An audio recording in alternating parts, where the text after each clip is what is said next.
Okay. So now on to the what can only be described as a troll. This guy comes like this close a couple of times to making what I would consider a lucid argument. He comes close, but he doesn't quite do it. It's this guy.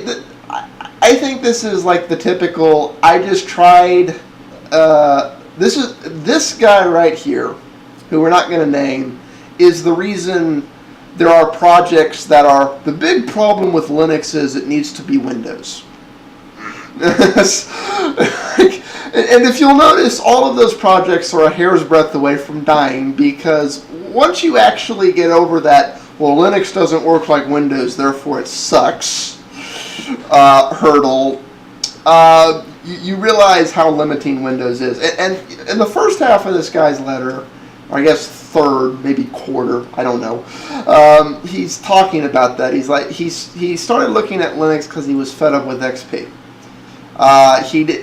He was having problems with his XP system. He gets a little specific here, but I think from the way he's talking about this, my guess is he was trying to hold on to XP while Microsoft was trying desperately to push Vista. I don't know if that's really the case or not. And his questions were like, well, what about when the new OS sucks, but you decide you have to sell it to me, but I want to keep the old OS?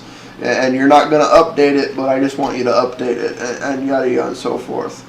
I kind of agree with him there. I have never understood why Windows doesn't work this way, even though I really strongly dislike OS 10 and have gone so far as to say I hate OS 10. I have to admire the fact that it is a continually updating OS, and the same thing with Linux for the most part. It's the Linux we have now, aside from updates, is the same Linux that's been for over a decade. We've been on Linux 2 with continuing to update the kernel and build on and update things. Some distros update once a year, some distros update infrequently, some distros are rolling distros, but Linux has continued to update, and OS 10 does the same thing. I'm not really sure why Microsoft decides to reinvent Windows every 2 to 4 years. XP was almost a decade, but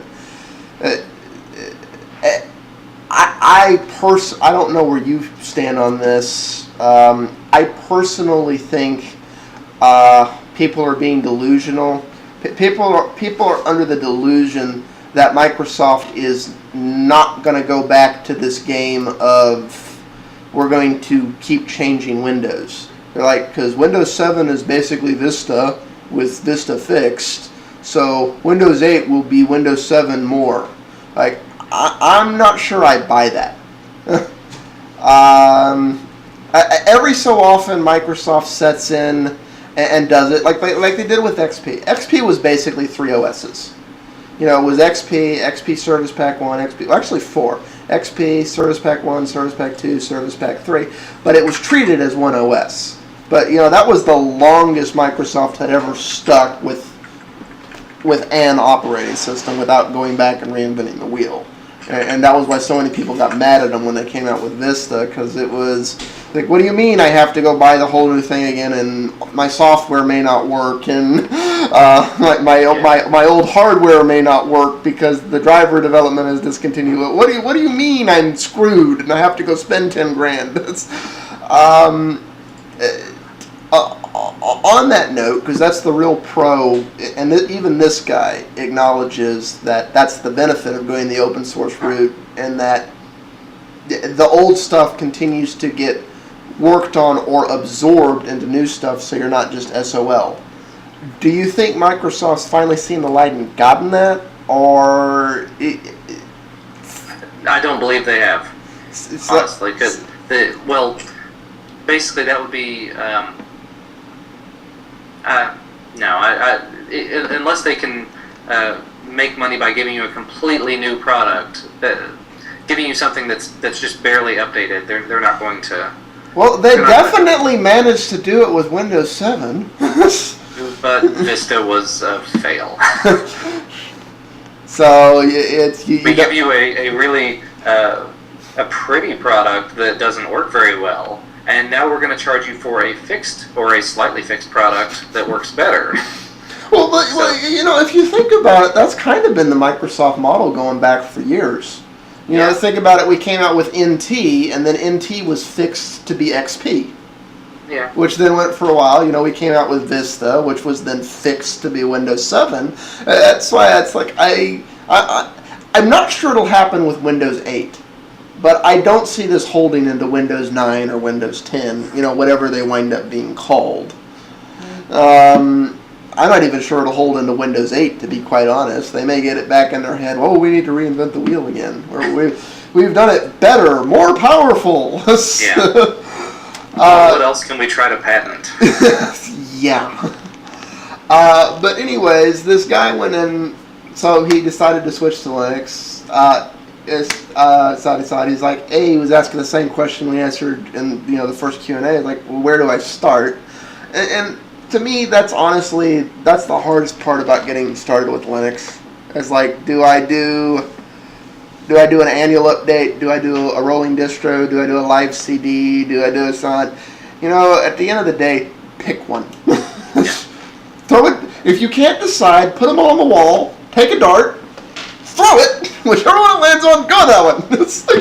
Pick one, get started, then figure it out. It may take you one or two systems to figure that out. Anyways, the thing they started getting into is their first. Then apparently they had a bad Linux experience, so they started just complaining. And complaining and complaining and complaining. Linux isn't working like my Windows computer did, therefore Linux sucks. I honestly think from their first complaint, they said their video card was overheating.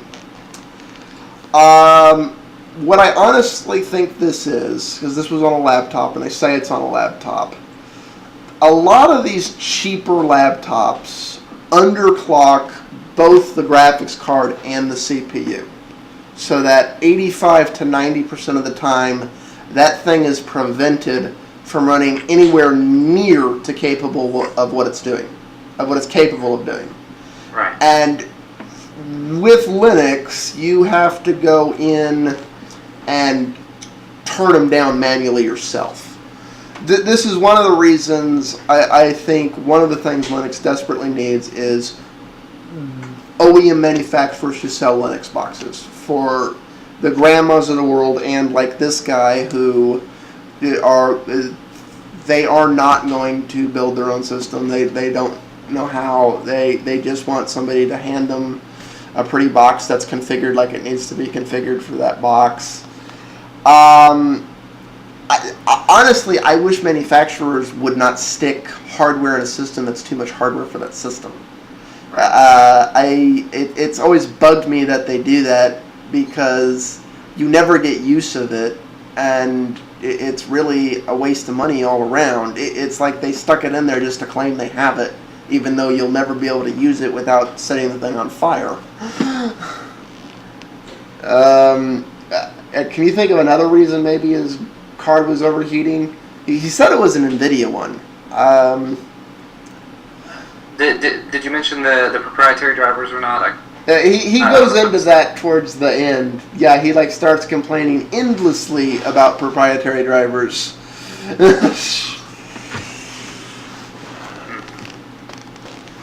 It's like I think his first and third point are related.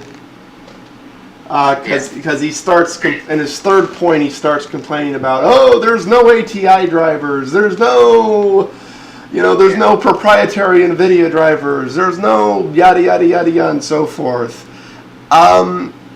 Here's the honest truth with that: if the proprietary driver doesn't exist in Linux, it's because that proprietary manufacturer deliberately chose to prevent their hardware from being available for Linux. Or they haven't bothered to get around to doing it yet. ATI's problem so far, they're putting out the drivers, and they're mediocre, but they're putting them out way behind.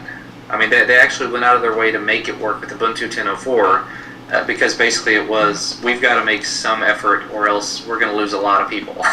Well, it's like, honestly, I think they've already lost them. I think the general consensus when it comes to Linux is don't buy ATI. That's like the number one thing on every thread. Don't buy an ATI card. You can ask that question on just about any forum, any IRC channel, YouTube channel, wherever you want to ask it. What kind of graphics card should I buy? NVIDIA whatever is what you're going to get. Yeah. They'll say NVIDIA, or if they're a little more educated about the fact that Intel is working with the development of the Linux kernel, they will also recommend certain something with an Intel chip. Honestly, for the average end user, I'm not so sure these on-chip systems are a bad thing. Because why they're not... Yes, you're going to need a dedicated graphics card in a lot of cases. But in some cases, for the average user, those on-chip systems are good enough. In correlation with other stuff. Depending on what the system's being photographed. Some of them might even say are good enough for gaming in certain form factors. Of